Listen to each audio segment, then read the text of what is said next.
आपण मोदक बनवणार आहोत. त्यासाठी साहित्य घेतलं गूळ आणि नारळ. नारळ आपण किसून घेतला, गूळ चिरून घेतला. हे बघा आपण कढईमध्ये व्यवस्थित मंद गॅसवरती परतत आहोत. परतून झालं की त्यामध्ये थोडीशी वेलची पूड घालणार आहोत. जर तुम्हाला आवडत असेल तर तुम्ही ड्रायफ्रूट्सचा पण वापर करू शकता. थोडंसं तूप घालून हलवायचं आहे हे सर्व साहित्य.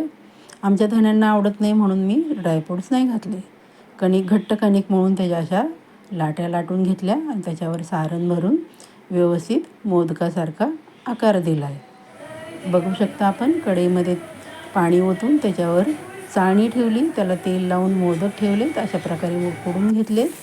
बघू शकता आपण किती सुंदर असे मोदक तयार झालेत.